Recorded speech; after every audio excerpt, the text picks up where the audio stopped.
पिछले 5 सालों में जम्मू कश्मीर के हालात बदल चुके हैं। आतंकी हमलों को अंजाम देते रहे पाकिस्तान को मुंह की खानी पड़ी। घाटी में आतंकवाद और आतंकियों की कमर टूट गई। घाटी में विकास, अमन, सुख, शांति लौटी, लेकिन हाल के दिनों में पाकिस्तान ने फिर से जम्मू कश्मीर में आतंकी गतिविधियों को तेज करने का दुस्साहस किया है।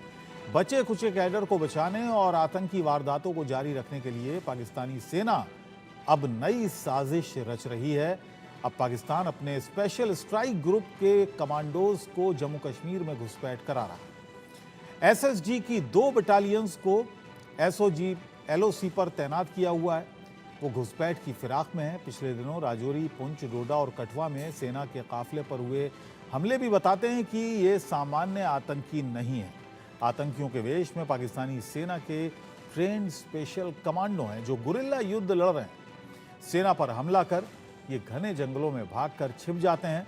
जम्मू कश्मीर के पूर्व डीजीपी एसपी वैद ने दावा किया है कि सेना पर हमला करने वाले पाकिस्तानी एसएसजी कमांडो हो सकते हैं या उनसे ट्रेंड हो सकते हैं। रक्षा विशेषज्ञों का कहना है कि एसएसजी की घुसपैठ कराकर पाकिस्तानी फिर से ऑपरेशन जिब्राल्टर दोहराने की साजिश रच रहा है, लेकिन पाकिस्तान को मुंहतोड़ जवाब देने के लिए भारतीय सेना ने अपनी तैयारी भी कर रखी है। सेना ने ग्राम रक्षा बलों को सक्रिय कर दिया है और ऑपरेशन सर्प विनाश 2 शुरू किया है, जो सीधा पीएमओ और राष्ट्रीय सुरक्षा सलाहकार अजीत डोभाल की देखरेख में चलाया जा रहा है। इस बार अगर पाकिस्तान बाज नहीं आया तो अब समय आ गया है कि पाकिस्तान पर सीधा प्रहार किया जाए। तो जम्मू रीजन में अटैक्स का अपसर्ज देख रहे हैं और इसी तरह की अगर आप देखें कोशिश की जा रही हैं कुपवाड़ा ज़िला में कश्मीर वैली के, वहाँ भी हालात बिगाड़ने की कोशिश की जा रही है। इसके पीछे आदिल रहमानी जो GOC SSG commandos Pakistan army का है, वो इसके पीछे सारा डायरेक्ट कर रहा है, ऑर्गेनाइज कर रहा है। इसमें इस 600 एसएसजी कमांडोज एयर मार्क इस काम के लिए किए गए, जिसमें से काफ़ी अंदर आ चुके हैं और कुछ अंदर आने की कोशिश कर रहे हैं। ये मुझे लगता है एक्ट ऑफ वॉर है और इसमें इनकी कोशिश है 16 कोर और 15 कोर को पूरी तरह इन्वॉल्व करना, उसको एंगेज करना इस जंग में। इनका एक शाहिद सलीम लेफ्टिनेंट कर्नल है जो रिपोर्ट्स के मुताबिक अंदर आ चुका है और वो ही सारे ऑपरेशन डायरेक्ट कर रहा है। इन्होंने लोकल नेटवर्क जो जिहादी नेटवर्क है, लोकल स्लीपर सेल्स, उनको एक्टिवेट किया है और इन्होंने 2 बटालियन और एसएसजी की इसके लिए रेडी रखी हैं पाकिस्तान में। तो मुझे लगता है ये कोवर्ट वॉर है पाकिस्तान ने जो लॉन्च की है और भारत अकॉर्डिंगली इसको डील करे और इस का हमारा रिस्पांस कोवर्ट वॉर को डिफीट करने का होना चाहिए। देश का सवाल में हम यही सवाल पूछ रहे हैं कि क्या पाकिस्तान लगातार सीज फायर का उल्लंघन कर रहा है? आतंकियों के वेश में एसएसजी कमांडो की घुसपैठ का आखिर मकसद क्या है? क्या ऑपरेशन जिब्राल्टर दोहराने की कोशिश पाकिस्तान कर रहा है? क्या भारत को पाकिस्तान पर सीधा प्रहार करना चाहिए? तमाम मुद्दों पर हम चर्चा करेंगे। हमारे साथ खास मेहमान जुड़ेंगे, उनका भी हम तारुफ करा दें। लेकिन जो सिचुएशन इस वक्त एलओसी पर है वो वाकई गंभीर है। तमाम सवाल उठ रहे हैं। बीनू मेनन नेता हैं भारतीय जनता पार्टी की, हमारे साथ होंगे। नम्रता शर्मा प्रवक्ता हैं कांग्रेस पार्टी की, वो हमारे साथ होंगी। एडवोकेट नीलोफर मसूद प्रवक्ता नेशनल कॉन्फ्रेंस की हैं। ब्रिगेडियर रिटायर्ड विनोद दत्ता होंगे हमारे साथ, जाने माने रक्षा विशेषज्ञ। और सुहेल काजमी हमारे साथ हैं, वरिष्ठ पत्रकार हमारे साथ हैं। बीनू जी, शुरुआत आपसे ही करते हैं। ये दावे किए जा रहे हैं कि लगभग 600 कमांडोज हैं, एसएसजी के पाकिस्तानी कमांडोज हैं, जो जिनमें से ज़्यादातर प्रवेश कर चुके हैं और कुछ करने की फिराक में हैं। ये दावे किए गए। पहले अमजद बेग हैं, पीओके के कार्यकर्ता हैं, सामाजिक कार्यकर्ता, उन्होंने किए। और एसपी वैद साहब का भी हमने बयान सुनवाया, उन्होंने भी ये कहा है कि हाँ ऐसा हो सकता है। क्या चल रहा है जम्मू कश्मीर में? और आज का बयान भी मैं आपको बता दूं, सोनिया गांधी का बयान आया है, कांग्रेस की वरिष्ठ नेता हैं। उन्होंने कहा कि जम्मू कश्मीर के मामले में सरकार लगातार झूठ बोल रही है। देखिए, हमारे देश में सबसे बड़ी विडंबना ये है कि देश में जब संकट या बाहरी ताकतें जब अटैक करती हैं, तो हमारे देश के लोग उनकी निंदा करने की जगह देश की ये देश की यही सरकार है जो इसी पाकिस्तान में जाकर जो है नरेंद्र मोदी को हराने के लिए सहयोग मांगते हैं। ये देश की प्रॉब्लम है। जो अटल टनल जो बनकर तैयार हुआ, इसको रोक कर रखने का काम यही सरकार करती है। और आज जब ये पाकिस्तान ऐसे चीजों को अंजाम दे रही है, तो 7,000 से ऊपर सैनिक आज कश्मीर के जंगलों में इनको ढूंढ ढूंढ कर चप्पे चप्पे में ढूंढ रही है, और इनको जो है 72 हुरों के पास भेजने का पूरा इंतजाम जो है सेना ने कर रखा है। विलेज डिफेंस फोर्सेस जो है, विलेज डिफेंस फोर्सेस भी एक्टिव है। बीनू जी, क्या कश्मीर सवाल की पुलिस पूछना भी बंद कर दे एक्टिव है। विपक्ष? नहीं, विपक्ष क्या सवाल विपक्ष पूछना सवाल बंद कर पूछे। दे? देखिए, विपक्ष सवाल पूछे। क्या विपक्ष, आप मुझे बताएं, विपक्ष ने एक बार भी अपनी उंगली जो है कश्मीर पाकिस्तान की ओर करी? जी, एक बार बिल्कुल करते कभी हैं, करी? बिल्कुल नहीं करते हैं, करेंगे। सब करते नहीं करी हैं। एक बार भी। पाकिस्तान की आप तरफ मुझे से बताएं कब करी इन्फिल्ट्रेशन है? होता है, पाकिस्तान यहाँ पर आतंकवाद फैलाता है, सब कहते हैं। कौन इससे इनकार कर रहा है? देखिए, पाकिस्तानी इन्फिल्ट्रेशन के अगेंस्ट जो है, बिल्कुल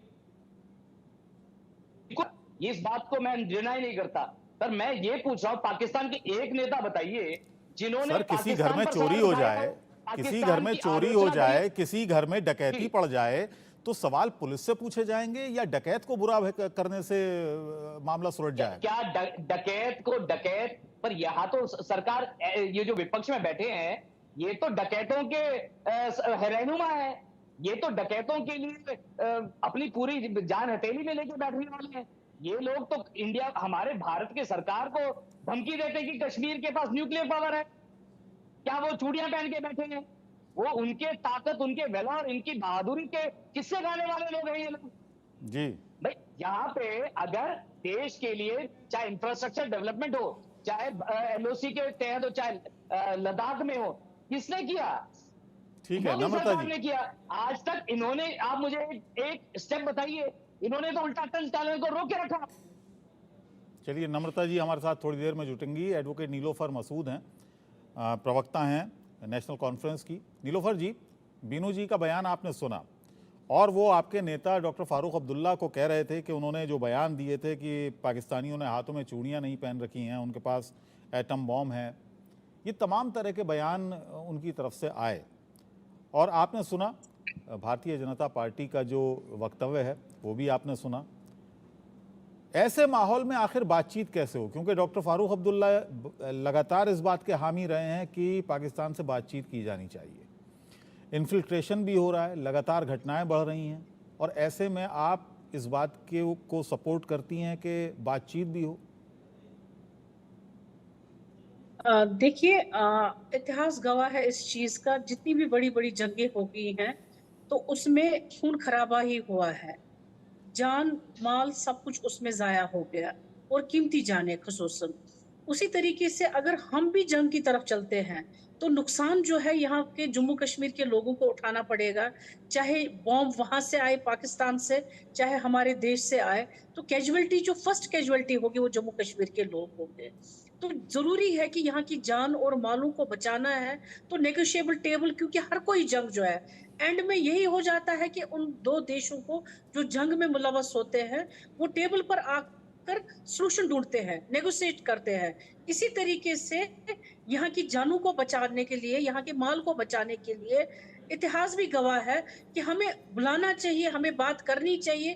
क्यों ऐसा हो रहा है हमारे साथ, जम्मू कश्मीर के साथ?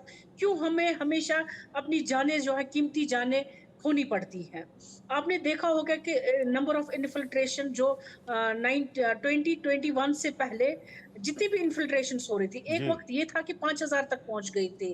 तो जब वहां पर एलओसी बॉर्डर के पास हम लोगों ने, चाहे उनके जीओसी थे, चाहे वो हमारे जीओसी थे, या दो मुल्कों ने बातचीत की, तब जाकर उन्होंने एक सीज फायर का एग्रीमेंट किया। और वो इन्फिल्ट्रेशन जो थी, आपने खुद देखा होगा वो किस हद तक कम हो गई। हमारा जो देश है, ठीक है। नंबर 1 पावरफुल है, इसमें कोई शक नहीं है। सुहेल हमारी काज़मी सेना साहब, जो फौज बैठी हुई है, वो जब भी भी ये हमें मामला उन पर उठता है, भरोसा है। पाकिस्तान को सिर्फ बता दिया जाता है कि साहब पाकिस्तान की तरफ से हो रहा है। क्या आपको लगता है कि सिर्फ पाकिस्तान की तरफ इशारा कर देने से, पाकिस्तान को दोषी ठहरा देने से ये समस्या हल हो जाएगी? देखिए सर, जब जब पाकिस्तान में इंस्टाल सरकार बनती है या चुनी चुनाई सरकार तो कभी बनी नहीं वहां पे, लेकिन जब जब सरकार बनती है तो वहां हर मुल्क में ये बात की जाती है जब सरकार बनती है कि इसको अपने मुल्क में अनएम्प्लॉयमेंट कैसे ठीक करनी है, रिसेशन को कैसे दूर करना है। लेकिन बदकिस्मती से जब जब पाकिस्तान में सरकार बनी है और जो पहला पार्लियामेंट सेशन होता है उनका, वो रिवाइवल ऑफ इशू के का मतलब है इशू कश्मीर को शुरू करने की बात करते हैं, चाहे वो 1998 में नवाज शरीफ थे, बेनजीर थी, या आज की हुकूमत है जिसमें शहबाज साहब वहां के प्रधानमंत्री है। इकोनॉमिकल रिसेशन से जूझता हुआ मुल्क, पॉलिटिकल रिसेशन से जूझता हुआ मुल्क, और हम सब जानते हैं, आप भी जानते हैं कि पाकिस्तान की नीयत टुवर्ड्स इंडिया और खासकर जम्मू कश्मीर की तरफ क्या है, और जम्मू कश्मीर के बिना ना उनकी सुबह होती है ना शाम होती है। वो किस तरह से इन्फिल्ट्रेट करें, किस तरह से हर दहशत का नाच कुछ ना कुछ करें जिससे कि उनको एक हाइप मिले पूरे इंटरनेशनली, और वो लेने में वो चूकते नहीं हैं। काफी देर से ऑपरेशन ऑल आउट और जो स्ट्रिक्ट चीजें 2014 के बाद अक्रॉस एलओसी गई कि बातचीत और गन इकट्ठी नहीं चलेगी, और जो लोगों ने खासकर उनका बिल्कुल साथ देना छोड़ दिया, चाहे वो OGW हम बोलते हैं या बाकी लोग बोलते हैं, तो वो एक फ्रस्ट्रेशन में पाकिस्तान जो है वो कभी भी बर्दाश्त नहीं करता है कि कश्मीर, जम्मू कश्मीर में कोई ना कोई ऐसा उल्लंघन हो सीज फायर वायलेशन का या इन्फिल्ट्रेशन बिड हो जिसमें वो जी कामयाब हो, और इंटरनेशनली इसकी दुहाई पूरे मुस्लिम वर्ल्ड से वो भीख मांगने में सक्षम हो जाए। तो ना हम अपना पड़ोसी बदल सकते हैं, ना अपने पड़ोसी की नीयत बदल सकते हैं, तो उसमें रिस्पॉन्सिबिलिटी जो है सारी पॉलिटिकल पार्टीज की एक पेज पे आके ठीक है। नम्रता जी मेरे साथ आ गई, जरा उनका भी मैं कमेंट ले लूं। नम्रता जी, अभी बीजेपी के हमारे साथ बीजू साहब हैं, बीनू साहब हैं, वो कह रहे थे कि साहब कांग्रेस पार्टी जब जब देश पर इस तरह का कोई संकट आता है सुरक्षा को लेकर, कांग्रेस पार्टी सरकार को घेरना शुरू कर देती है। कांग्रेस पार्टी कभी पाकिस्तान पर उंगली नहीं उठाती है, पाकिस्तान की मंशा पर उंगली नहीं उठाती है। देखिए, जिनकी सियासत ही पाकिस्तान से शुरू ही होती हो उनके बारे में बात ना करते हुए, पाकिस्तान को एक ब्रीडिंग ग्राउंड है टेररिज्म की, हम सब जानते हैं, और 1947 से लगातार उसने यही काम किया है। कांग्रेस वो पार्टी है जिसने पाकिस्तान के 2 टुकड़े किए, एक बांग्लादेश बना डाला। ये हमें क्या बताएंगे, जंगे जीत के हमने ये हासिल किया। इनकी तरह नहीं कि करगिल वॉर में भी जब लोग अंदर घुस आए ये सोए रहे, फिर हमें अपने जवानों की शहादतें देनी पड़ी और फिर जाके हमने करगिल युद्ध जीता। ये जो भारतीय जनता पार्टी है, ये करगिल में शहीदों को जब श्रद्धांजलि देने भी प्रधानमंत्री जाते हैं वहां पे भी सियासत करते हैं। तो इनकी तो सुबह, इनकी तो जो रोटी है, रोजी रोटी है, वही पाकिस्तान के नाम लिए बिना नहीं चल सकती। इनकी दुकान ही पाकिस्तान से चलती है। लिहाजा जो इंडो पाक बॉर्डर है, ये सबसे वल्नरेबल बॉर्डर है, ये हम सब जानते हैं, और वहां एक ब्रीडिंग ग्राउंड है, वो इन्फिल्ट्रेट करने की पूर्ण कोशिश करता है। लेकिन आज जो इन्फिल्ट्रेशन हो रही है, जिस तरह से सभी तमाम मेरे साथ जो पैनलिस्ट हैं जिस तरह से चिंता जाहिर कर रहे थे, ये बहुत ही एक वल्नरेबल बॉर्डर होने के साथ साथ मुझे लगता है सबसे बड़ा बॉर्डर भी है। इसके ऊपर जिस तरह से चेक्स होने चाहिए थे, ड्रोन के साथ भी हम देख रहे हैं, फिर भी इतने जो आज के आधुनिक हथियारों से लैस इन्फिल्ट्रेटर्स अंदर घुस रहे हैं। तो जब हम पूछते हैं इनसे कि ये सुरक्षा में चूक कैसे हो रही है, तो इनको तिलमिलाहट होती है। हमारे रोज फौजी शहीद हो रहे हैं तो इनको तिलमिलाहट होती है। ये श्रद्धालु जो बाहर से स्टेट से आते हैं, उनके ऊपर आज टेररिस्ट ने किस तरह से वार किया, हमारे टेररिस्ट मरे, फिर इनको दुख होता है। जब से मोदी 3.0 टेन्योर शुरू हुआ है, हमने अपने 15 से ज्यादा फौजी खो दिए हैं, 13 से ज्यादा हम अपने सिविलियंस खो चुके हैं। तो प्रश्न तो आज के इसी थानेदार से पूछे जाएंगे ना, जब चोरी हो रही है तो इनको इसमें दुख किस बात का हो रहा है। हमारी फौज बहुत मजबूत फौज है, फौज शौर्य है, फौज हमारे देश के लिए गौरव है। बीनू जी से जवाब लूंगा इसका, लेकिन पहले सर ब्रिगेडियर साहब को भी शामिल कर लेते हैं इस चर्चा में। बीनू जी, आपके पास में आऊंगा। इनकी पॉलिटिकल कन्विक्शन की जो कमी है, और पाक बेस्ड टेररिस्ट जो पूरी पाक जो सपोर्ट के साथ पाक रेंजर्स अंदर आ रहे हैं, पाक पैराट्रूपर्स अंदर आ रहे हैं, कैसे अंदर घुस रहे हैं, घुसपैठ कैसे हो रही है। आज जब घुसपैठ के ऊपर प्रश्न पूछते हैं तो ये विनोद जी रिपोर्ट है, ठीक है नम्रता जी, आऊंगा मैं आपके पास। सीखने की जरूरत नहीं है। मैं आऊंगा। कांग्रेस वो पार्टी है जिसने देश को आजादी दिलाई। मैं आऊंगा आपके पास। भारतीय जनता पार्टी तो तब पैदा भी नहीं हुई थी। ठीक है। तो कांग्रेस एक नेशनलिस्ट पार्टी और नेशनलिस्ट, मेरी आवाज मिल रही है आपको? इनके साथ जिन्होंने तिरंगा अपने पार्टी के ऊपर इतनी देर नहीं लगाया, वो हमें तिरंगा यात्रा निकाल के नम्रता जी, मेरी आवाज मिल रही है आपको? प्लीज शांत हो जाइए, मैं आऊंगा आपके पास। पहले आपकी बात का जवाब ले लूं। आवाज नहीं आ रही है। मैं आपकी बात का जवाब ले लूं, उसके बाद फिर मैं आऊंगा आपके पास, बीनू जी के पास जाऊंगा। लेकिन पहले दत्ता जी का अभी तक कोई कमेंट नहीं आया है। ब्रिगेडियर विनोद दत्ता जी हमारे साथ हैं, रिटायर्ड। विनोद जी, जो ये रिपोर्ट आई है, ये एक कार्यकर्ता हैं, सामाजिक कार्यकर्ता अमजद अयूब बेग, पीओके के हैं, पाकिस्तान में नहीं रहते हैं, बाहर रहते हैं, यूरोप में कहीं रहते हैं, और जाहिर है पाकिस्तान की जो सरकार है उसके ख़िलाफ़ रहते हैं, बयान देते रहते हैं, कई बहुत सारे बयान इनके आते हैं। कुछ दिन पहले हमारे साथ भी थे एक प्रोग्राम में, लाइव प्रोग्राम में। इन्होंने ये रिपोर्ट दी है कि साहब 600 के करीब एसओजी कमांडोज, पाकिस्तान के एसएसजी कमांडोज हैं जो सेना की मदद से भारत में प्रवेश कर चुके हैं, और 2 बटालियंस हैं जो एलओसी पर तैनात की गई हैं। उसी के हवाले से एसपी वैद साहब, जो कि डीजीपी, पूर्व डीजीपी रहे हैं, उनका ये बयान आया कि बहुत सारे इस तरह की रिपोर्ट्स आ रही हैं। क्या आपको लगता है सिचुएशन वहाँ पर क्या इतनी ख़तरनाक हो चुकी है कि एसएसजी कमांडोज और इतनी बड़ी तादाद में भारत में प्रवेश कर पाएंगे, कर जाएंगे? देखिए, ये जो खबर चल रही है कि साहब एक 600 एसएसजी का काडर है वो इंडक्ट हो चुका है भारत में, तो इसकी सबसे पहले तो भारत सरकार को इस जो स्टेटमेंट है या इस इंटेलिजेंस रिपोर्ट की तस्दीद करनी चाहिए। क्योंकि देखिए, इंटेलिजेंस गैदरिंग में 2-3 चीजें होती हैं। एक तो होता है सोर्स, दूसरी credibility of information. Ayub Mirza साहब ने ये स्टेटमेंट दिया है और यकीनन वो गिलगिट बाल्टिस्तान के लिए काफी काम करते हैं, पाकिस्तान के बाहर रहते हैं। लेकिन क्योंकि कोई भी जो ऑफिशियल स्टेटमेंट है वो नहीं आया है, हमें बड़ी मतलब अगर ऑथेंटिक रिपोर्ट मिलती, चाहे वो सेना द्वारा या किसी गवर्नमेंट ऑफिशियल से या मिनिस्ट्री ऑफ होम अफेयर्स से, कि साहब इस तरह का कोई काडर इंडक्शन हुआ है।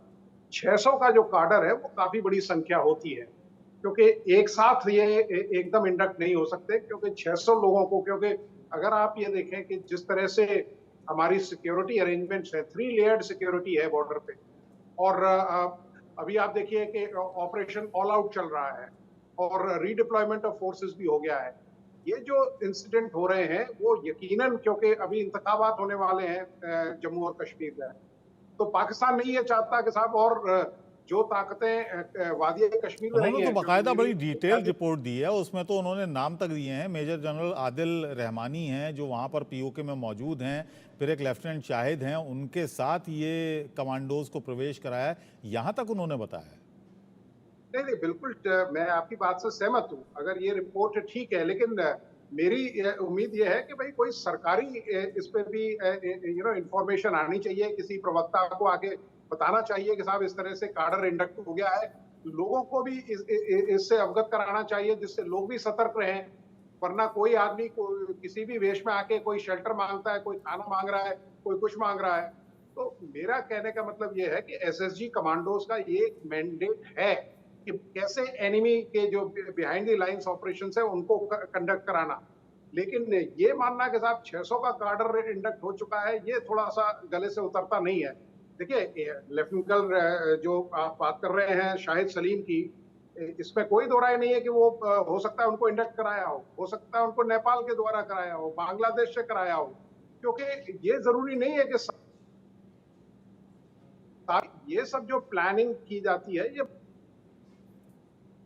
बताता चलूं कि साहब कश्मीर की जो पंजाब की इंसर्जेंसी थी 1958 में उसका सृजन किया था जनरल अयूब खान ने, जब वो प्रेसिडेंट हुआ करते थे। तो इतनी लंबी प्लानिंग जी गुरेज नहीं कर रहा हूं कि साहब वो लेफ्टिनेंट कर्नल को इंडक्ट नहीं किया होगा।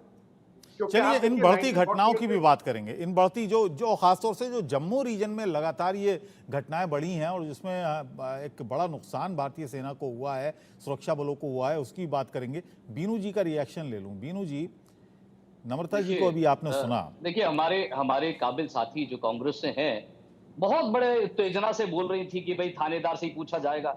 बिल्कुल, मैं तो पहले ही एक्सेप्ट कर रहा हूं कि अगर हम सत्ता में है तो हमसे ही सवाल पूछा जाएगा। पर मैं तो ये कह रहा हूं ना कि ये लोग तो वही हैं जो लोग इन डकैतों के, इन आतंकवादियों के साथ जो है पूरी संवेदना रखने वाले तो ये लोग हैं। आप ये हम पर सवाल पूछ रहे हैं, कह रहे हैं हमने बहुत बड़ा काम किया पाकिस्तान को विभाजन का। इनके दौर पे तो हमारे सिपाहियों के कान काट के ले जाना, गर्दन काट के ले जाना हुआ। ये वही लोग हैं। उरी मणिशंकर याद है अय्यर जो है आपको? पुलवामा याद है? देखिए नम्रता जी, आपके टाइम पे नहीं बोला, डेकोरम को मेंटेन करना सीखिए। ये गली के जगह नहीं है, देखो डिबेट में बैठे हैं आप।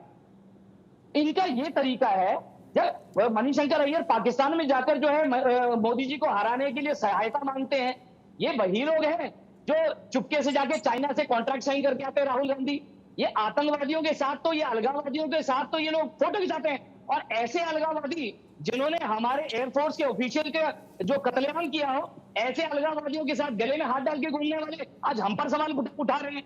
इनकी तो आप हर जगह, सर्जिकल स्ट्राइक पर सवाल कौन उठाता है?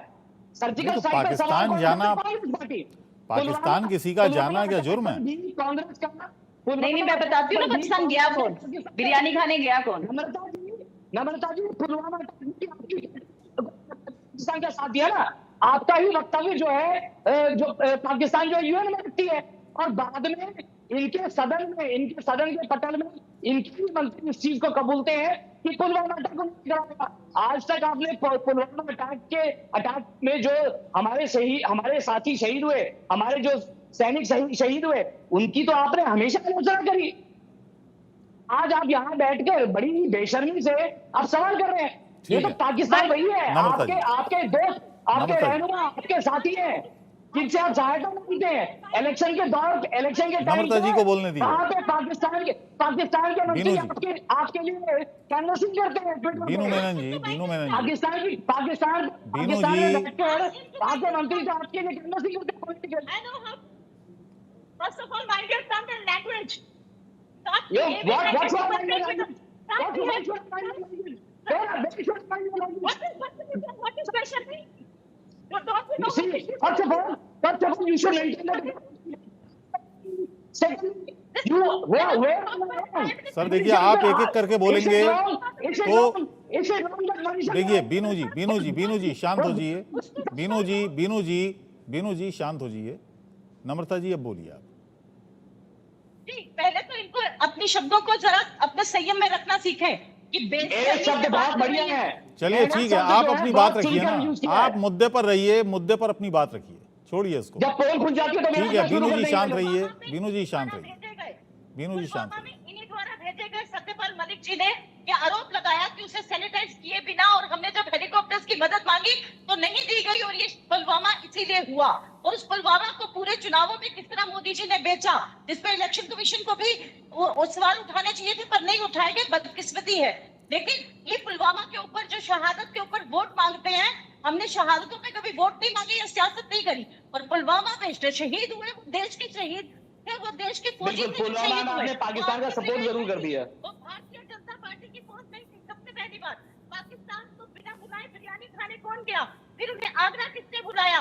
चाइना के प्रेसिडेंट को गुजरात किसने झूला झुलाया और चाइना अंदर घुस आया? ये उसी तरह से हुआ जब करगिल के अंदर पाकिस्तान घुस गया।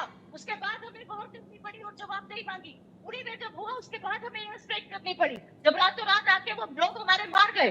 आपकी जो करनी है और कथनी में जो अंतर है वो पूरा देश देख रहा है। सिर्फ बातें करते थे प्रधानमंत्री, जब चीफ मिनिस्टर थे, कहा करते थे कि क्या देश की सरकार कमजोर है जो केंद्र में बैठी है, या फौज कमजोर है? फौज कमजोर नहीं है, देश की सरकार कमजोर है। तो आज उसी सरकार से प्रश्न पूछ रहे हैं कि आपकी कमजोरी साफ नजर आती है जनाब, जब इस तरह की घटनाएं बढ़ती जा रही हैं। और आज सही में केंद्र में बैठी सरकार बहुत कमजोर है, क्योंकि उसने अपने घुटने टेक दिए चाइना के आगे। ठीक है बीनू जी, ये बताइएगा, बीनू जी लगातार ये घटनाएं बढ़ी हैं 2021 से। अगर हम देखें 2000, पहले सवाल सुन लीजिए। बीनू जी सवाल सुन लीजिए। बीनू जी आप मुझे बताइए, जब कांग्रेस की सरकार थी, आए दिन छोड़िए, कब किसकी सरकार थी? अरे ये लड़ाई तो सन 47 से चल रही है। मुझे ये बताइए, मैं आपसे जानना चाहता हूँ के काबिल साथी से एक चीज पूछना चाहूंगा। बीनू जी, मैं आपसे सिंपल एक सवाल पूछ रहा हूं कि ये घटनाएं क्यों बढ़ रही हैं? 2021 से अगर हम देखें तो ये ग्राफ लगातार बढ़ रहा है, और पहले सिर्फ कश्मीर तक सीमित था, अब ये जम्मू में भी घटनाएं बढ़ रही हैं।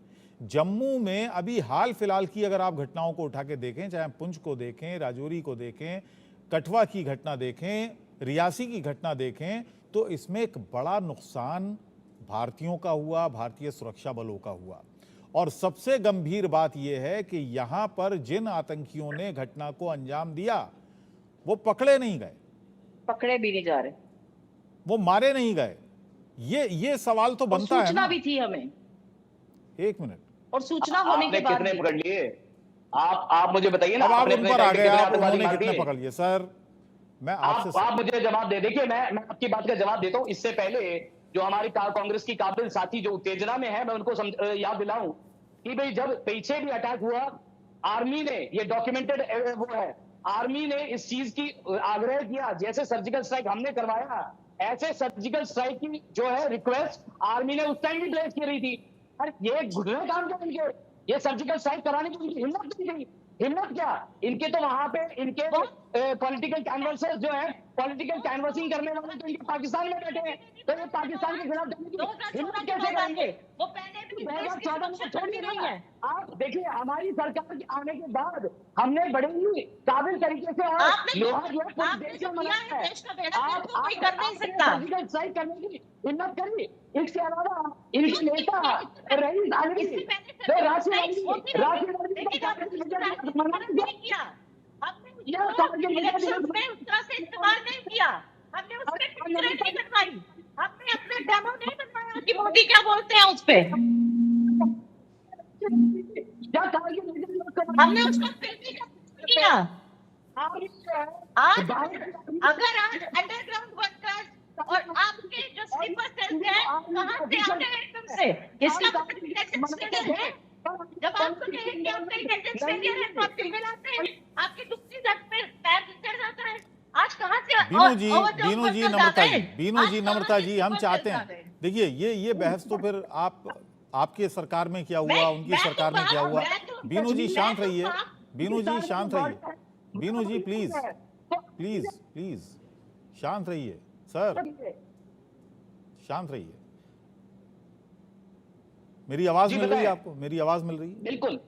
मैं ये चाहता हूं कि यहाँ पर एक दूसरे पर, क्योंकि ये नेशनल सिक्योरिटी का मामला है, राष्ट्रीय सुरक्षा से जुड़ा मामला है, मैं चाहता हूं कि यहाँ पर कोई ऐसी बात हो जो जब भी ये मामला होता है। मैं भी यही चाहता हूं, मैंने भी है ना? यही कहा। नहीं जब सर, देश की आप सिक्योरिटी जवाब पर देने बात की आए, बजाय तो आप देश जवाब के देने साथ की खड़े बजाय हो, ले हो जाते तो हैं खड़े आपने तो कितने जाएं। पकड़े, आपने कितने मारे, आप ये देखिए, शुरू कर देते आप हैं। हम पर हम सत्ता में हैं, हमसे सवाल पूछना वाजिब है, हमसे ही सवाल पूछा जाएगा। परंतु मैं ये बता रहा हूं कि एक कमेंट मुझे दिखाइए जहां पे राहुल गांधी ने पाकिस्तान की आलोचना करी हो। हिम्मत नहीं है। इलेक्शन में इनकी कैंवसिंग पाकिस्तान के मंत्री करते हैं। आज भी हमसे सवाल कर रहे हैं आपकी तरह नहीं, बिल्कुल देखिए, एक मिनट, मुझे 1 मिनट दीजिएगा, मैं इनको जवाब देना चाहती हूँ।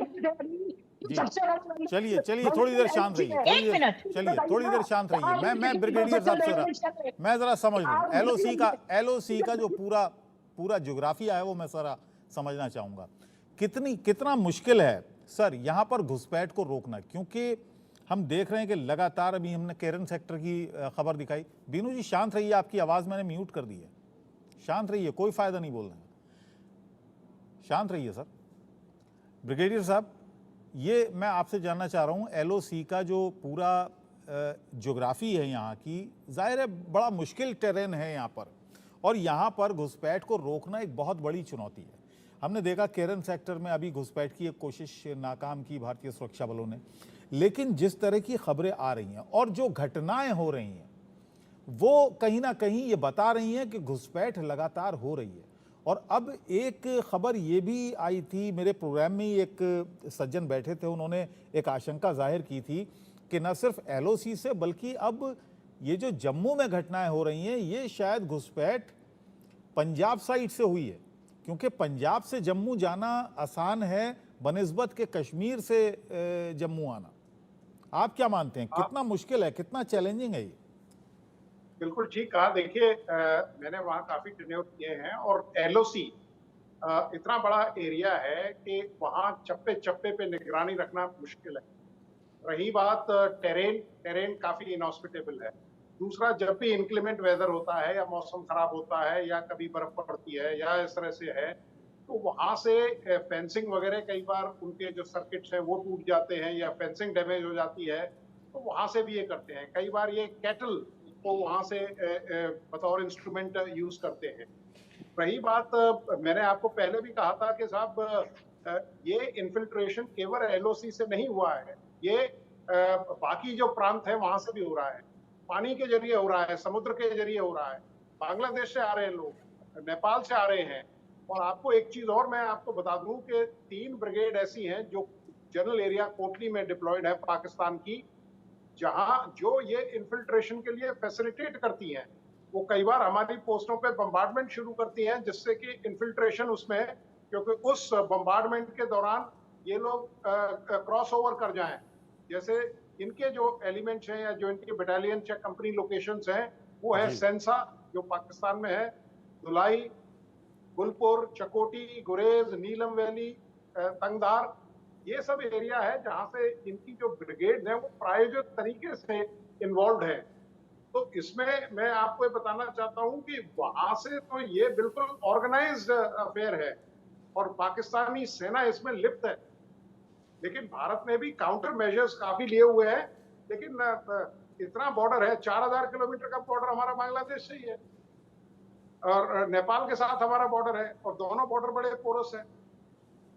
लेकिन इतना बड़ा इंफ्रास्ट्रक्चर है भारतीय सेना के पास, इंटेलिजेंस है, मिलिट्री इंटेलिजेंस है, एनटीआरओ है और इसके अलावा आईबी है, ये तमाम इंटेलिजेंस हमारे पास मौजूद हैं, लेटेस्ट इक्विपमेंट्स हमारे पास मौजूद हैं, तमाम तरह के लवाजमात हमारे पास हैं। उसके बावजूद इस तरह की घटनाएं 2021 से अगर हम बात करें तो इनका लगातार ग्राफ का बढ़ना क्या कहता है? देखिए, ऐसा है कि हमारे पास ये सारी रिसोर्स हैं, लेकिन कारगिल रिव्यू कमेटी, क्योंकि मैं उसका हिस्सा रहा हूं, कारगिल रिव्यू कमेटी में ये बताया गया था कि जो इंटेलिजेंस एजेंसीज हैं भारत की उनमें समन्वय नहीं है, क्योंकि इसीलिए आर्मी ने अपनी एक नई पोस्ट क्रिएट की थी जिसे कहते हैं डिफेंस इंटेलिजेंस एजेंसी। तो सारी इंटेलिजेंस एजेंसी जितनी डिफेंस की हैं वो एक जो हेड है, सरबराह है, उसके नीचे आती है। लेकिन अभी भी गैप्स है, चाहे वो रॉ हो, चाहे वो, हालांकि एनएसए का भी गठन हुआ है, लेकिन रॉ हो, आईबी हो, स्टेट इंटेलिजेंस हो, सीआईडी हो, ये सब में अभी भी वो एक प्रॉब्लम है जिसे कहते हैं अहम और वहम की, कि साहब मुझसे क्यों नहीं पूछा, या मैं बड़ी एजेंसी हूं, या मुझे क्यों पूछा जा रहा है, या मैं तो नहीं बताऊंगा उन्हें। तो जब तक इनमें समन्वय नहीं होगा तब तक इंटेलिजेंस गैदरिंग में गैप्स रहेंगे, पहली बात। दूसरी बात, देखिए, जितने भी आपने मेजर्स बताए हैं कि साहब सर्विलेंस स्पेक्ट्रम है, सब कुछ है, वेदर कंडीशंस उनको डिक्टेट करती हैं। काउंटर मेजर्स, टेररिस्ट भी आजकल वो टेररिस्ट नहीं रहा है, आजकल आज का जो टेररिस्ट है वो हाइब्रिड टेररिस्ट है, वो टेक्नोलॉजी से भी टेररिस्ट है। तो वो काउंटर मेजर्स, क्योंकि वहां की पाकिस्तान की सेना उनका साथ देती है, तो आला दर्जे का, आप देखिए जो रियासी में अटैक हुआ था उसमें एआर जो राइफल थी वो इस्तेमाल की गई थी, जो अमेरिका अफगानिस्तान में छोड़ के गया था। तो अब उनको लेटेस्ट वेपनरी, लेटेस्ट कम्युनिकेशन, आप बिलीव नहीं करेंगे, जब मैं कश्मीर में था उस समय जो इनके पास कम्युनिकेशन, जो सैटेलाइट कम्युनिकेशन या और बाकी कम्युनिकेशन थे, वो भारतीय सेना के पास मुहैया नहीं थे। तो इतना बढ़िया कम्युनिकेशन इनका वो था, तो इनको तो इस तरह के इक्विपमेंट दिए जा रहे हैं। लेकिन फिर भी हमारी जो चौकसी है वो काफी चाक चौबंद है, लेकिन चप्पे चप्पे को कवर नहीं किया जा सकता, एरिया बहुत बड़ा है और ट्रुप डेंसिटी जो है वो बिल्कुल, चाहे वो फिजिकल डोमिनेंस हो या आपकी इलेक्ट्रॉनिक डोमिनेंस हो, चप्पे चप्पे को कवर नहीं किया जा सकता। ठीक है नीलोफर जी, आपकी पार्टी, आपके नेता, दोनों ही पार्टियों के साथ आप सरकार में रही हैं। एनडीए की बात करें तब भी आप सरकार में थी, और अगर यूपीए की बात करें तब भी सरकार में थी। अगर नीतियों की बात की जाए कश्मीर को लेकर, पाकिस्तान को लेकर या एलओसी को लेकर, पीओके को लेकर, आपका तजर्बा क्या कहता है? क्या है बेहतर नीति पाकिस्तान के लिए या कश्मीर के लिए? देखिए नासिर इकबाल साहब, जिस तरीके से पिछले आधे घंटे से जम्मू कश्मीर टॉस हो रहा है बिटवीन कांग्रेस एंड बीजेपी, मुझे लगता है इसी तरीके से हम टॉस हो रहे हैं यहाँ के लोग बिटवीन इंडिया एंड पाकिस्तान। जरूरत यह है कि आपने एनडीए की बात की, हमारी कोई सरकार जो थी बीजेपी के साथ जम्मू कश्मीर में नहीं थी, और ना ही अभी आने वाले वक्त में ऐसा कुछ लग रहा है। सेंटर में एक मिनट रुक, एक आप रुक रहिए। 2014 के बाद से लेकर अभी तक अगर आप जम्मू कश्मीर की हिस्ट्री को खंगालेंगे, वहां से आपको यही पता चलेगा कि डायरेक्टली जो रूल किया जम्मू कश्मीर पर वो बीजेपी ने किया।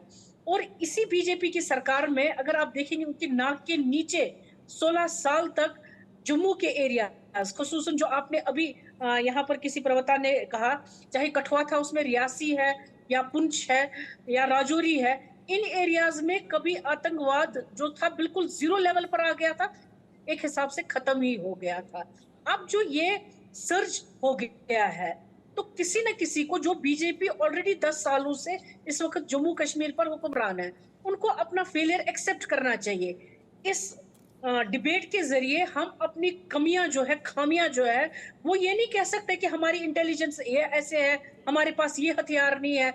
हमारी फौज जो है सबसे नंबर 1 पर मानी जाती है। They are the very powerful and courageous people. उनके पास हथियार, हमारी इंटेलिजेंस नंबर 1 पर मानी जाती है। तो यहाँ पर हम मनोबल बढ़ा रहे हैं कि कम कर रहे हैं? मेहरबानी करके आप अपनी फौज जो है, उनका मनोबल जो है वो कम नहीं कीजिए, हमें उन पर भरोसा है। अब जो ये सर्ज जम्मू में हो गया है, या अभी आपने देखा जम्मू कश्मीर में भी कुपवाड़ा साइड से वहां पर भी कुछ अटैक्स हो गए। लेकिन फारूक अब्दुल्ला साहब ने जो बयान दिया उससे मनोबल बढ़ेगा। उन लोगों का आप फेलियर क्या है मानती जो हैं? हेल्प ऑफ अफेयर्स है। नीलोफर व्हाई डोंट जी। They accept it? अगर 2014 से पहले जो हुकूमतें थी उनको आप आज ये कहकर कह रहे हैं कि एंटी नेशनल है, भाई वो फेल हो गए, उन्होंने कुछ नहीं किया, तो आज कौन है? आज इन 10 सालों से सरकार जम्मू कश्मीर में कौन चला रहा है? तो वही एक्सेप्ट क्यों नहीं करते? भाई हम भी फेल हो गए, हम नहीं यहाँ की मिलिटेंसी को रोक रहे हैं। जो वादे हमने 5 अगस्त 2019 को जम्मू कश्मीर के लोगों के साथ, यहाँ के देश के लोगों के साथ किए, हम फेल हो गए हैं। हम अच्छा जम्मू कश्मीर देखिए जिसका हमने वादा नीलोफर जी, किया, आप भी हम वो दे नहीं पाए यहाँ आप के भी लोगों को। राजनीति करती हैं, आप भी राजनीति करती हैं और तमाम राजनेताओं से आप मिली होंगी, देखिए- राजनीतिक पार्टियां होती हैं। देखिए, अगर कोई कोई शहीद एक यहाँ पर हो राजनीतिक जाता दल है, मुझे बताइए लगता है जिसने अपना मुझे फेलियर लगता है एक्सेप्ट न तो किया हो। राजनीति उस पर होनी चाहिए कोई और नहीं ना ही करता, हमें मैम। आदत है उस राजनीति करने की। हमें आदत नहीं है कि यहाँ के शहीदों पर हम राजनीति करें, और ये हमें शोभा नहीं देता है, और ना ही किसी पॉलिटिकल पार्टी सोहेल को काजमी करनी साहब, चाहिए। सोहेल काजमी साहब, जब भी ये मामला आता है, चाहे पाकिस्तान और कश्मीर का मामला, आतंकवाद का मामला आता है, आपने देखा होगा यूपीए के शासन में जब घटनाएं होती थी, भारतीय जनता पार्टी के नेता कटघरे में खड़ा करते थे, तंज कसते थे। और अब हम देख रहे हैं पिछले 10 सालों से कांग्रेस पार्टी के नेता खड़ा कर देते हैं कटघरे में बीजेपी को, सरकार को, एनडीए को। ये सिलसिला लगातार चल रहा है। Very unfortunate. देखिए हमारी सियासत जो है वो सियासत से ऊपर उठनी चाहिए। जो बड़ा अनफॉर्चुनेट है, हम ऐसी बात पे एक दूसरे को अक्यूज करते हैं, उसका समाधान के लिए इकट्ठे नहीं होते हैं। देखिए फेल्यूर क्यों हुआ? लोग 70% लोग पोलिंग के लिए आ रहे हैं, लोग अपनी डेमोक्रेटिकल इंस्टीट्यूशंस को मजबूत देखना चाहते हैं, लोग आपकी पॉलिसीज को सराह रहे हैं। अब ये बीच में ये जो 2-4 इंसिडेंट्स हो गए, इसके लिए सारी पॉलिटिकल पार्टीज को इकट्ठा होने की जरूरत है।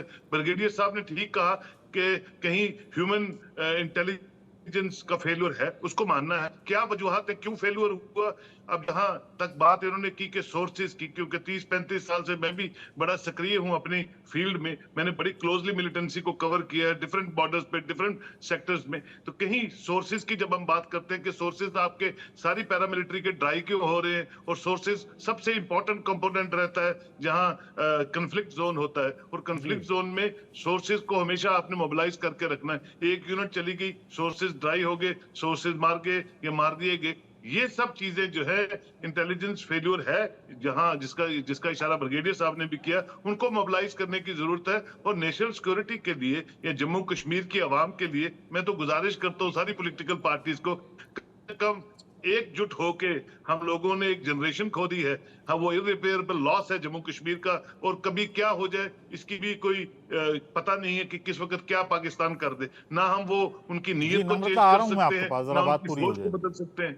जी ठीक तो है। इसलिए सर आप देखिए कि हम जो वजह है, ये जो दोबारा इरप्शन ऑफ मिलिटेंसी है, इसकी वजह ढूंढने के लिए कड़े से कड़ा स्टेप गवर्नमेंट ऑफ इंडिया को लेना चाहिए। एक सर्जिकल स्ट्राइक क्या है? आप तो पीओ के लेने की बात करते हैं, आप 10 सर्जिकल स्ट्राइक कीजिए। आज तो G20 जैसी जो कॉन्फ्रेंसेज है इंडिया में हो रही है, 40-40 मुल्क हिंदुस्तान के साथ तिजारत करना चाहते हैं, पूरी दुनिया हिंदुस्तान के साथ बाजुए खोल के आगे इकोनॉमिकल टाइज बढ़ाना चाहती है। तो ये सर्जिकल स्ट्राइक क्या हुआ? आप कड़े से कड़ा जवाब दीजिए। और जहां तक टू टायर डिप्लोमेसी है, वो बातें चलती रहती है अपने पड़ोसियों मुल्क के साथ, वो कभी बंद नहीं हुई है।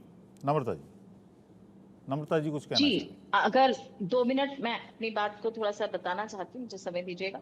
देखिए, आज जो गैप बढ़ गया है between the administration and the people, जहाँ यहाँ डेमोक्रेसी का बिल्कुल कत्ल किया गया। पिछले 10 सालों से तो हमने यहाँ पे अपने यहाँ विधायक नहीं चुन पाए, हमारी विधानसभा को बंद कर दिया गया, यहाँ यूनियन टेरिटरी बना दिया गया। आज ये कहते हैं, देखिए इमरजेंसी लगाने वाले डेमोक्रेसी की बात कर रहे हैं।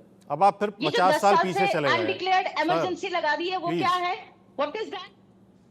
अभी आप यासीन मलिक के साथ चलो, कश्मीर पे आ जाओ। यासीन मलिक के साथ तो आप हाथ में हाथ लेके चलते हैं।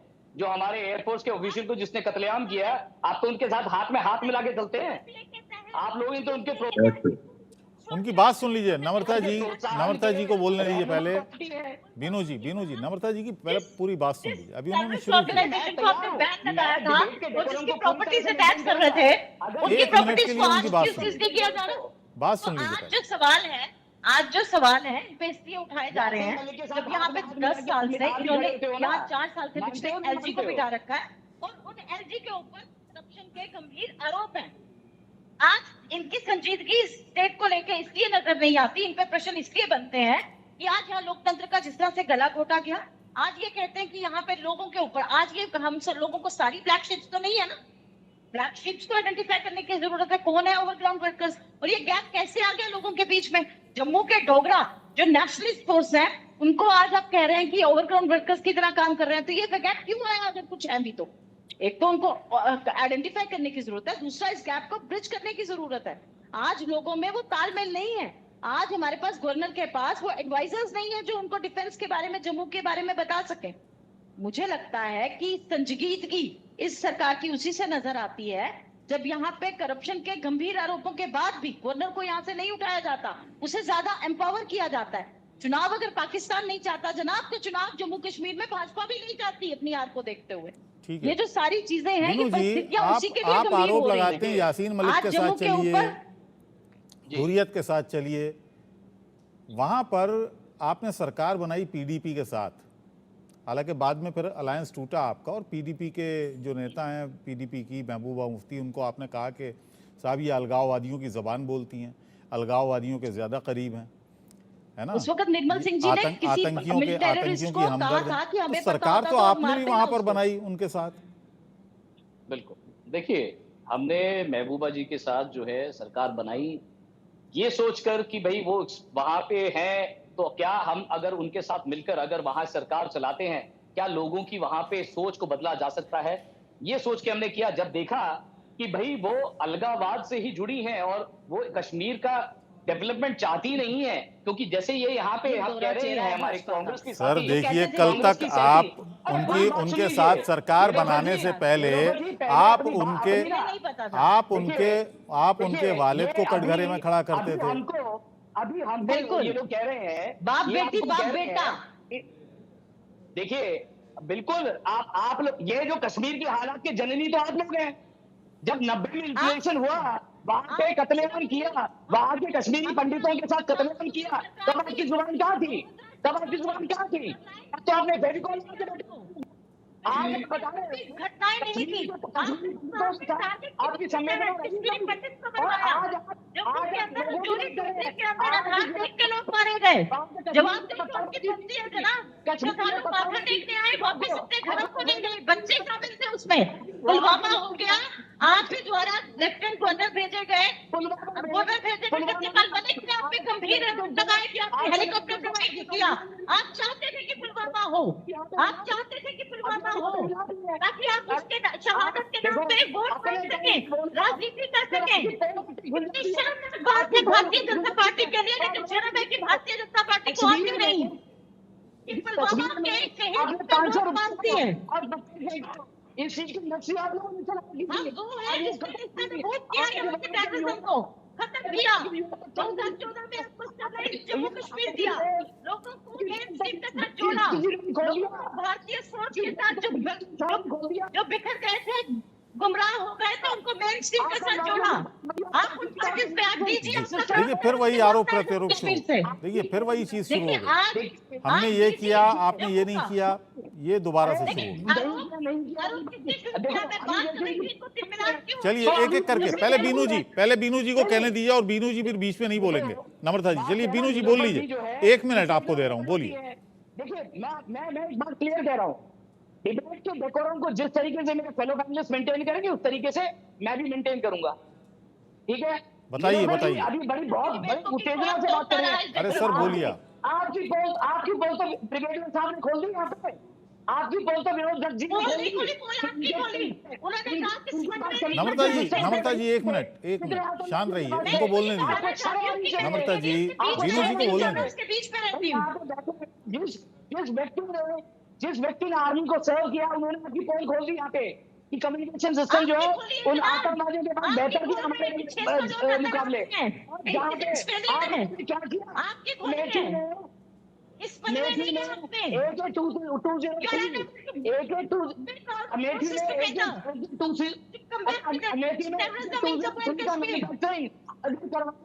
मोदी सरकार, आप मुझे बताइए ना आपकी सरकार ने क्या किया? आप यहाँ बैठ के आप मुझे बताइए क्या इंफ्रास्ट्रक्चर डेवलपमेंट, आप मुझे बताइए। ठीक है नीलोफर जी हमारी सरकार ने वो किया। ठीक है, शांत रहिए। नीलोफर जी से एक सवाल है। बीनू जी, जो हमने बनाया था बेच रहे हैं बीनू जी, नीलोफर जी, अपने उद्योगपतियों को। ठीक है फिर नीलोफर जी को शिकायत होगी, अगर उनसे मैं सवाल नहीं लूंगा नीलोफर जी को शिकायत होगी। ठीक है और फिर नम्रता जी, बीनू जी शांत रहिए प्लीज, शांत रहिए प्लीज। देखिए ये चर्चा वेस्ट मत कीजिए। नीलोफर जी, ठीक है नीलोफर जी, आज जो मौजूदा हालात हैं जम्मू कश्मीर में, जिस तरह की घटनाएं वहां पर हो रही हैं, ये तो अगर हम देखें पिछली सरकारों में भी हुई हैं, चाहे वो अटल बिहारी वाजपेयी की सरकार हो, चाहे वो मनमोहन सिंह की सरकार हो, या देवगौड़ा साहब की सरकार हो, या उससे पहले जितनी भी सरकारें रही हैं, तो ये घटनाएं तो होती रही। और ऐसे में आप देख रही हैं आरोप प्रत्यारोप लगते रहते हैं, एक दूसरे पे इल्ज़ामात तराशी होती रहती है। आप वहाँ की हैं, नेशनल कॉन्फ्रेंस की आप प्रवक्ता हैं, वहाँ पर क्या असर डालती हैं जितनी भी घटनाएं हो रही हैं, चाहे वो बॉर्डर पर हों, आतंकी घटनाएं हों जो जम्मू कश्मीर के अंदर हो रही हैं, किस तरह का एक असर वहाँ पर जहन पर पड़ता है लोग? देखिए इकबाल साहब, अगर आप 90s को देखेंगे, उस वक्त जो मिलिटेंसी थी बहुत ही पीक पर थी। किसी भी पॉलिटिकल पार्टी के लिए यहाँ पर अपनी स्पेस को बचाना बहुत मुश्किल था, लेकिन उन मुश्किल हालातों में भी यहाँ पर पॉलिटिकल पार्टीज, खुसूसन जम्मू कश्मीर नेशनल कॉन्फ्रेंस जो है वो आगे आई और उन्होंने, लेकिन आरोप लगता है कि डॉक्टर फारूक अब्दुल्ला लंदन चले गए थे उन दिनों। मुझे बात करने दे दीजिए, आप मुझे बात करने दे दीजिए। तो उस वक्त उन मुश्किल हालातों में भी अपने देश का झंडा उन्होंने थाम कर रखा और सिचुएशन को इस कगार पर लाया कि बिल्कुल यहाँ पर पीस आ गया था। क्योंकि अगर आप 2014 के इलेक्शंस देखेंगे, उसमें आप देखेंगे कितनी इंप्रूवमेंट हो गई थी, जोक दर जोक लोग निकले थे और उन्होंने वोट डाला, अपने नए चीफ मिनिस्टर को उन्होंने चुना। तो हमें उस मैंडेट के खिलाफ हम न कभी थे न है, क्योंकि लोगों का मैंडेट था, उन्होंने पीडीपी को चुना, उन्होंने बीजेपी को चुना जम्मू में, हमने उसका रिस्पेक्ट किया।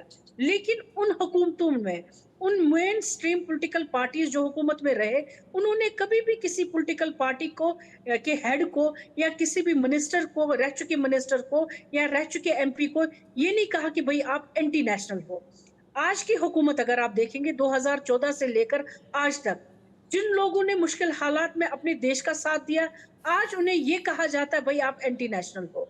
तो नंबर एक ये चीज है, ये हमारी आदत में नहीं थी और ना ही हमने किसी को ऐसा टैग लगाया अपने आप को बचाने के लिए। जिस तरीके से बीजेपी काम कर रही है, आपको पता है जब 370 को हटा दिया गया, उस वक्त हमसे ये कहा गया कि ये ही वो 370 आर्टिकल है, आर्टिकल 35 है जो इम्पेडिमेंट क्रिएट करता है यहाँ के पीस प्रोसेस में, जो इम्पेडिमेंट ये क्रिएट करता है मिलिटेंसी को रुकाने में। अब तो 370 भी नहीं है। क्या वजह है? जो जगहें जो बिल्कुल जहां पर पीस था, जहां पर पिछले 2 डिकेड से कोई ऐसी वारदात नहीं हुई थी मिलिटेंसी रिलेटेड, क्या वजह है कि आज सर्ज वहां पर हो गया है? तो एक क्वेश्चन चिन्ह जी, है ठीक है। जो बीनू बीजेपी जी, सरकार पर है। मैं जवाब ले उनको लूंगा। एक्सेप्ट बीनू करना जी, चाहिए। बीनू जी से जवाब उन्होंने ले यहाँ की डेमोक्रेसी बीनू को जी, एक खत्म किया है। एक बड़ा आरोप 2018 बड़ा में आरोप चालू नीलोफर जी हो ने गई है लगाया। हमारी। एक बड़ा आरोप हमारी नीलोफर जी ने जो लगाया। आजादी ठीक है, शांत रहिए ये नीलोफर बहाने जी। लेना मैंने सुन लिया आपकी यहाँ बात। पर ये हो रहा है, वहाँ पर ये हो रहा है, मैंने ये सुन लिया बिल्कुल आपकी। गलत है। एक बड़ा आरोप रिस्टोर है। करना चाहिए डेमोक्रेसी ठीक है। को। बिल्कुल नीलोफर जी, एक बड़ा आरोप लगाया कि नीलोफर साहब जी जिन नीलोफर लोगों जी ने जो है सुन लीजिए, सवाल सुन लीजिए, जिन लोगों ने कंधे से कंधा मिलाकर आपके साथ काम किया, आप आज उनको एंटी नेशनल बता देते हैं। आप एक संज्ञा की शुरुआत कर देते हैं, गुपकार गैंग बोल देते हैं कि साहब जो गुपकार में बैठे हैं तमाम जम्मू कश्मीर के नेता, वो गैंग है, मानो कोई डकैतों का, डाकुओं का गैंग हो।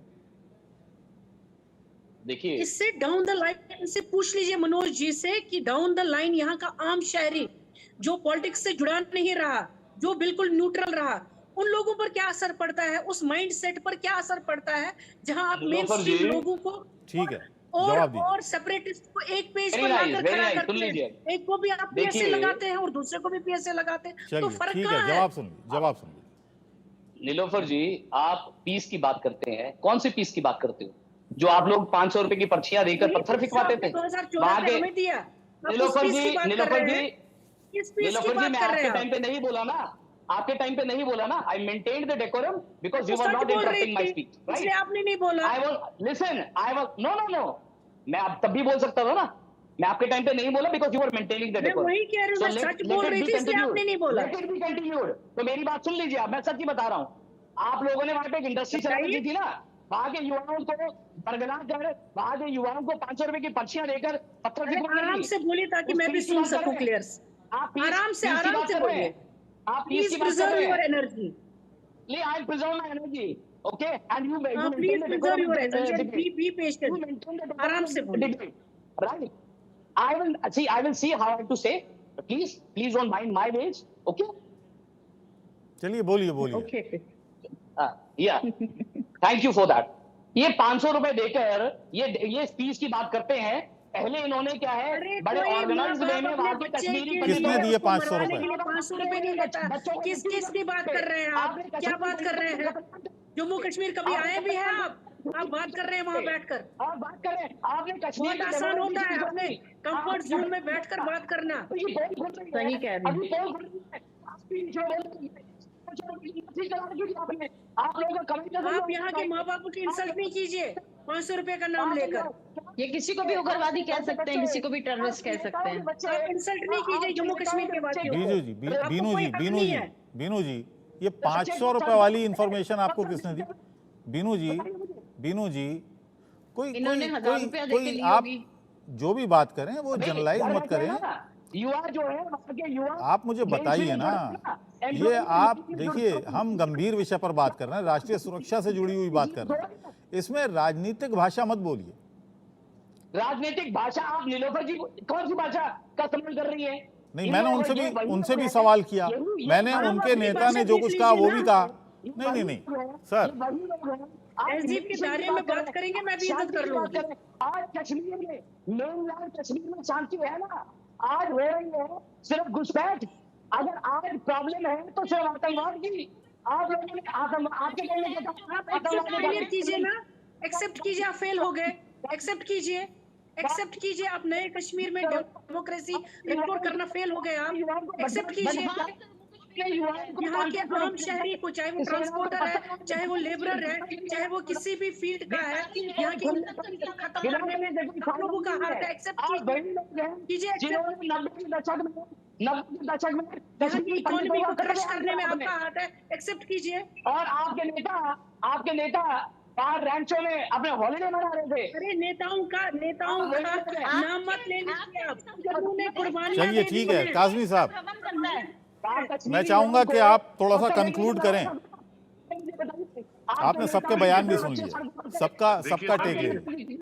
ये तो एक ऐसा, चलिए कंक्लूड कर दीजिए। ये तो एक इस तरह ठीक है, बात शांत हो रही रहिए, है, this is an issue. Binu ji. It look like that it is a issue on a tissue. Kashmir बड़ा सेंसिटिव इशू है, ये कंफ्लिक्ट जोन है, यहाँ सब पॉलिटिकल पार्टीज को एक होना है। जब तक मरकज जो है जम्मू कश्मीर के लोगों को ऑन बोर्ड नहीं लेगी गवर्नेंस में, जब तक मरकज जो है जो 10 साल जाया कर दिए वक्त जम्मू कश्मीर का इलेक्शन होनी है नहीं होनी है, लेकिन जम्मू कश्मीर का भविष्य जम्मू कश्मीर के लोगों के साथ हाथ मिलाकर आगे की रणनीति बनाने की जरूरत है। वो फेल्यूर यहाँ जम्मू कश्मीर में हुआ है। पंजाब का कोई इनका प्रवक्ता आके यहाँ जम्मू कश्मीर को ठीक करना चाहता है, कोई गुजरात का ब्यूरोक्रेट ठीक करना चाहता है, जम्मू कश्मीर ठीक नहीं होगा। जम्मू कश्मीर के लोग भागीदार बनेंगे अपने पीस को प्रवेल करने में। जिस तरह से पार्लियामेंट इलेक्शन में उन्होंने पार्टिसिपेट किया, आने वाली असेंबली इलेक्शन में पार्टिसिपेट करेंगे। ये फजूल की डिबेट जो है, आप हिंदुस्तान का ताज था जम्मू कश्मीर और रहेगा आने वाले सदियों, हम रहे ना रहे, लेकिन जम्मू कश्मीर हिंदुस्तान का ताज रहेगा। उसको मेंटेन करने के लिए मरकज को ऐसी पॉलिसीज बनानी चाहिए, एक पार्टी सत्ता में लानी है या दूसरी पार्टी को नीचे करना है, ये दिखाने के लिए आप जम्मू कश्मीर में अपने एक्सपेरिमेंट्स मत कीजिए। जम्मू कश्मीर के लोगों को रिहेबिलिटेट करने के लिए 1,40,00,000 लोग यहाँ रहते हैं और जिन्होंने एक जनरेशन खो दी है। आप ह्यूमन एंगल को देखिए, और ह्यूमन एंगल पे आपके बॉर्डर्स हैं जो 100 के करीब सटते हैं पाकिस्तान से चाइना के साथ, उनको बिल्कुल मजबूत करके देखिए। ये परमानेंट प्रोसेस है। जब जब जम्मू कश्मीर में पीस प्रवेल होगा, मिलिटेंसी बढ़ेगी, यहाँ क्रॉस बॉर्डर टेररिज्म बढ़ेगा। ये संभाविक तौर है जब पाकिस्तान के पास और कोई काम नहीं है, ना आप नेबरर बदल सकते हैं, ना उनकी नीयत बदल सकते हैं, और ना यहाँ डेमोक्रेटिक इंस्टीट्यूशंस को आप क्लोज कर सकते हैं for ages to come. After all you have to run the system with the democratical system. इसके लिए आपको विचार विमर्श करना है। आप यहाँ अपनी मुसीबतों से लोग मर रहे हैं, आप बिहारी, गुजराती, महाराष्ट्रियन ला के यहाँ पे एडमिनिस्ट्रेटिव विंडोज पे बिठा देते हैं, और कोई भी एडमिनिस्ट्रेटिव विंडो लोगों के लिए खुली नहीं है पिछले 5-7 सालों से। इसको मानने की जरूरत है। बहुत बहुत शुक्रिया सोहेल काज़मी साहब, आप सभी का बहुत बहुत शुक्रिया। ब्रिगेडियर साहब आपका भी शुक्रिया, बीनू जी आपका भी, और नम्रता